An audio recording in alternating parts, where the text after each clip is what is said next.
Hi friends, అందరికీ welcome back to my channel. ఈరోజు వీడియోలో బుడ్డ శనగల ఫ్రై అనేది ఏ విధంగా ప్రిపేర్ చేసుకోవాలో నేను పూర్తిగా చూపిస్తాను. సింపుల్ ప్రాసెస్, బట్ టేస్ట్ మాత్రం చాలా బాగుంటుంది. చిన్నపిల్లలు కూడా చాలా ఇష్టంగా తింటారు. ఇది ఈవినింగ్ స్నాక్స్ కింద ప్రిపేర్ చేసుకున్న బాగుంటుంది, లేదా మార్నింగ్ బ్రేక్ఫాస్ట్ కిందనైనా ప్రిపేర్ చేసుకున్న బాగుంటుంది. హెల్త్కి కూడా చాలా మంచిది. సో ముందుగానైతే ప్రాసెస్లోకి వెళ్ళిపోదాం. హాయ్ ఫ్రెండ్స్, రేపటి బ్రేక్ఫాస్ట్ కోసం అయితే ముందు రోజు అయితే ఈ బుడ్డ ఏనుగలు అనేది అయితే నానబెడుతున్నాను. ఇవి ఏంటంటే నైట్ మొత్తం సోక్ చేసుకోవాలి. ముందుగానైతే ఒక బౌల్ తీసుకొని ఆ బౌల్లోకి అయితే నేనైతే ఎంత క్వాంటిటీ కావాలో అంత క్వాంటిటీ అయితే బుడ్డ శనగలు వేసేసాను. ఇందులోకి సరిపడా వాటర్ అనేది అయితే వేసుకొని ఓవర్ నైట్ మొత్తం ఇలాగే ఉంచాలి. మిగతా ప్రాసెస్ ఏంటో నేను మార్నింగ్ చూపిస్తాను, ఓకేనా? చూడండి, నైట్ మొత్తం నానబెడితే మార్నింగ్ వరకు మంచిగా నానినాయి. దీన్ని వాటర్లోకి వెళ్ళి తీసి ఒక గిన్నెలోకి అయితే వేసుకుంటే సరిపోతుంది. ఇవైతే వాటర్లోకి తీసి అయితే వేరే గిన్నెలను అయితే తీసుకుంటున్నాం.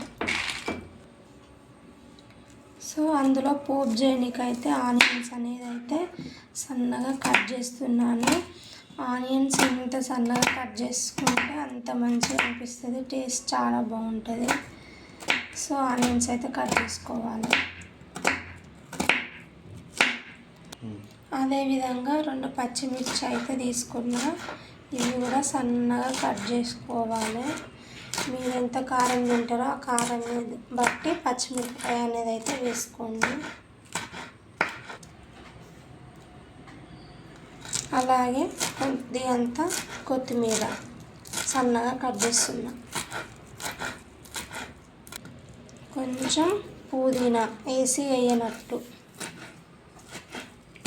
ఫస్ట్ అయితే స్టవ్ వెలిగించుకొని ఒక కడాయి అయితే పెట్టేసుకోవాలి. మనం పోపు చేసే ముందు మనం నానబెట్టిన బుడ్డ శనగలు ఉంటాయి కదా, ఇవి ఇందులోకి బుడ్డ శనగలు అయితే ఇందులోకి వేసుకొని ఇందులో ఉన్న తడి మొత్తం పోయేంత వరకు కొంచెం మీడియం ఫ్లేమ్లో పెట్టుకొని కాస్త ఫ్రై చేసుకోవాలి. సో కడాయిలోకి అయితే మనం నానబెట్టుకున్న బుడ్డ శనగలు వేసుకొని అయితే ఇందులోని తడి మొత్తం పోయేంత వరకు అయితే మీడియం ఫ్లేమ్ మీద ఒక 10 మినిట్స్ అయితే ఫ్రై చేసుకోవాలి. 10 మినిట్స్ తర్వాతకైతే మంచిగా ఫ్రై అయిపోయినాయి. ఇవి ఎట్లా అంటే ఇందులో ఉన్న వాటర్లోకి వెళ్ళి ఇవి మంచిగా ఉడికిపోతాయి అన్నట్టు. సో ఈ విధంగా కొంచెం డ్రైగా అయిన తర్వాతనైతే గ్యాస్ అనేది అయితే సిమ్లో పెట్టుకొని ఇవైతే ఒక గిన్నెలోకి అయితే ట్రాన్స్ఫర్ చేసుకుంటున్నాను. నెక్స్ట్ స్టవ్ పైన అదే కడాయి పెట్టుకొని ఇందులోకి 2 టేబుల్ స్పూన్స్ వరకు ఆయిల్ అనేది అయితే వేసుకోవాలి. ఇందులోకి జీలకర్ర వేస్తున్నా. ఫస్ట్ సన్నగా కట్ చేసి పెట్టుకున్న ఆనియన్స్ అయితే వేస్తున్నా. అలాగే పచ్చిమిర్చి కూడా వేస్తున్నా. పుదీనా అయితే వేస్తున్నా. ఇవన్నీ కాస్త ఆయిల్లో ఫ్రైగా ఇవ్వాలి.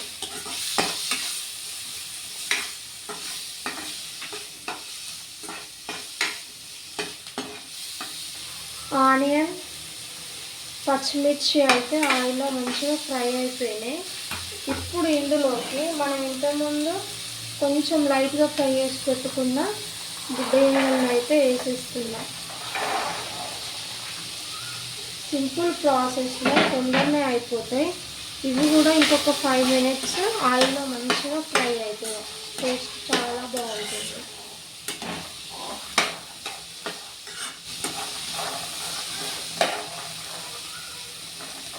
ఇలా నాన్ స్టాప్ కలుపుతూనే ఉంటే అన్నీ మంచిగా వేగుతాయి అన్నమాట. 5 మినిట్స్కి అయితే మంచిగా ఫ్రై అయిపోయినాయి. ఇప్పుడు ఇందులోకి సరిపడా సాల్ట్ అనేది అయితే వేసుకోవాలి. నేనైతే 1/2 టేబుల్ స్పూన్ వరకు అయితే సాల్ట్ అనేది అయితే వేసుకున్నాను. మీ కారాన్ని బట్టి కారం అనేది అయితే అడ్జస్ట్ చేసుకోండి. నేనైతే 1/2 టేబుల్ స్పూన్ వరకు అయితే కారం వేసుకున్నాను. కాస్త 2 మినిట్స్ ఫ్రై అయిన తర్వాతకి ఇందులోకి సన్నగా కట్ చేసి పెట్టుకున్న కొత్తిమీర తరుగును వేసుకొని స్టవ్ ఆఫ్ చేసుకుంటే సరిపోతుంది.